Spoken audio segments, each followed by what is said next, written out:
Very good friends. Doc South here.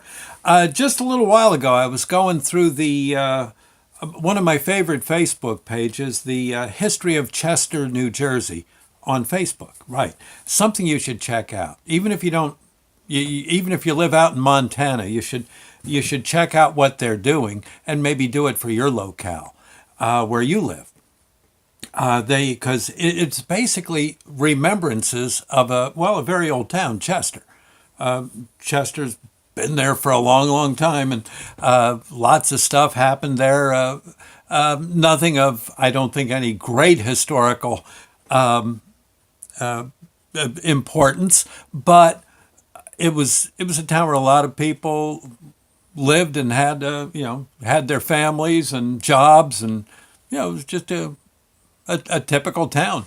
Uh, Again, from many years ago up to present day, and especially back in the 50s and 60s, I think Chester was especially neat. It was pretty much a rural town at that point. Still lots of farmers, more hog farms than developments, and cows in pastures, horses here and there, farmers, growing wheat and corn and tomatoes and stuff. And it was actually it was a pretty good town to grow up in. I spent most of my teenage years and early 20s in Chester, and I got to say I had a ball. It was a good town.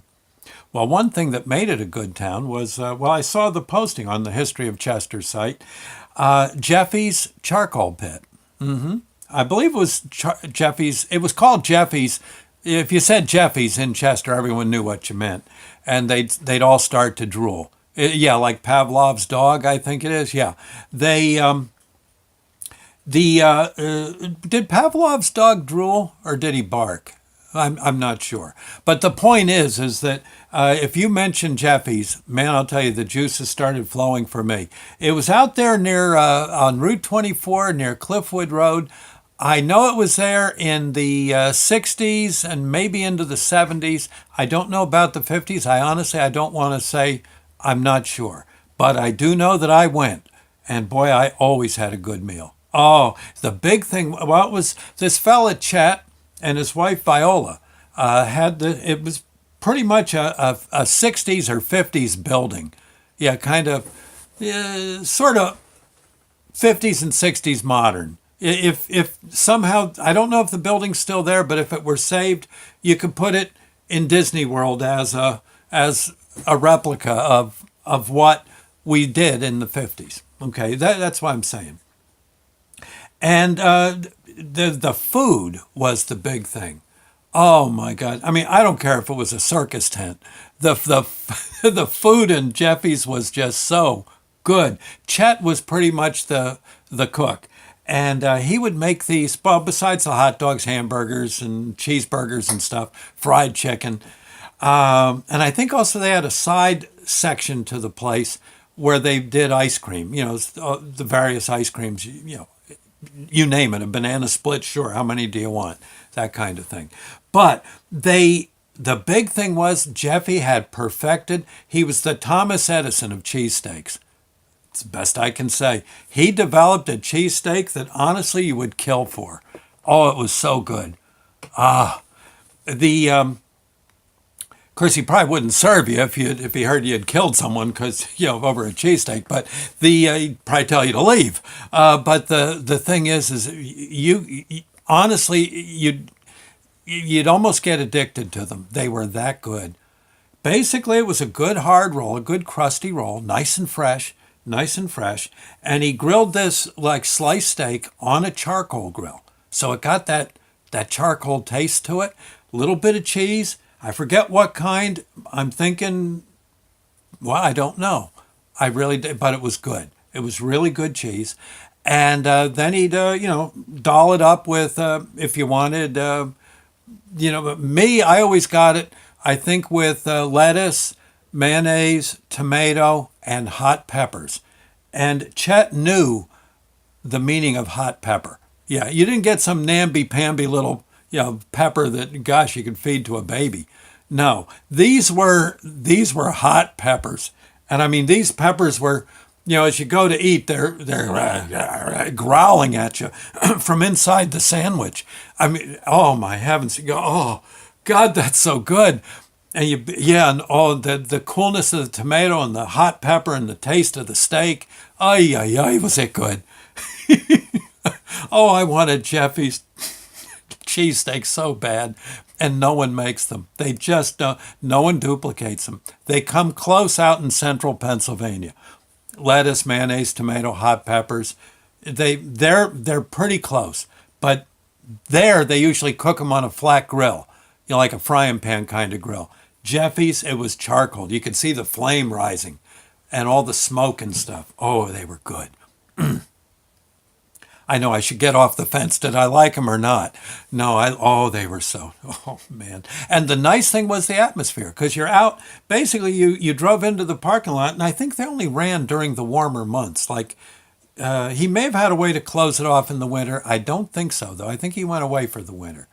But once it got reasonably okay, well, you can show up at Jeffy's and grab your stool and sit down and eat. And again, usually you had to get the cheesesteak with the hot peppers, and he made fries that would just, oh, God, were they good too. And then you just sit and talk with him, I mean, you could, just like you might go to a bar and have a couple beers, you go to Jeffy's and have a couple cheesesteaks. Yeah, I'm not kidding. I know I've gone for seconds there, maybe thirds.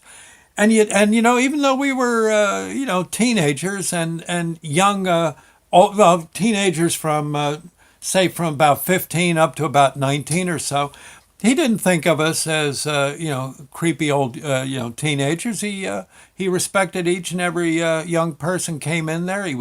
He loved having conversations with us and the grown-ups, and you'd be there just having a time.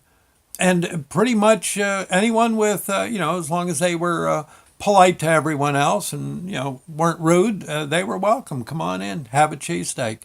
Big thing was he didn't care for you peeling out of the driveway. That out of his parking lot and down Route 24. That usually met with great disapproval.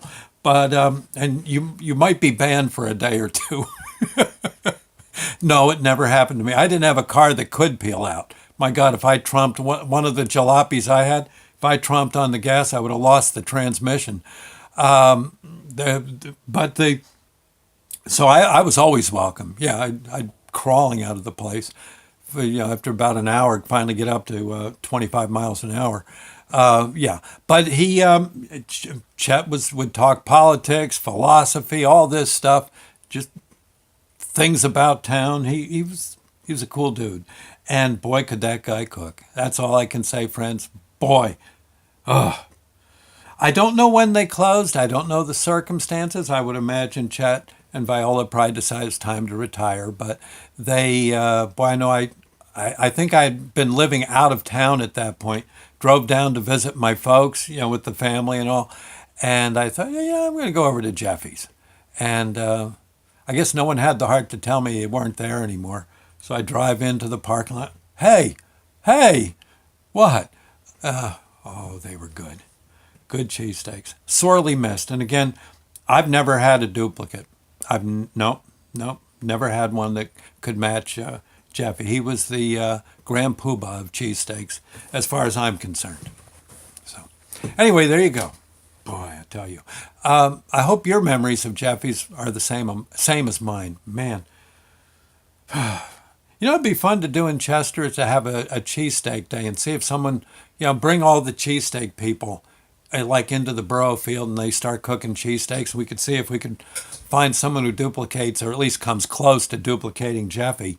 And then we could, maybe we could all chip in and get them a store or a nice place outside of town, huh? Yeah. Anyway, friends, it's a thought. I'll see you later. Thank you and God bless.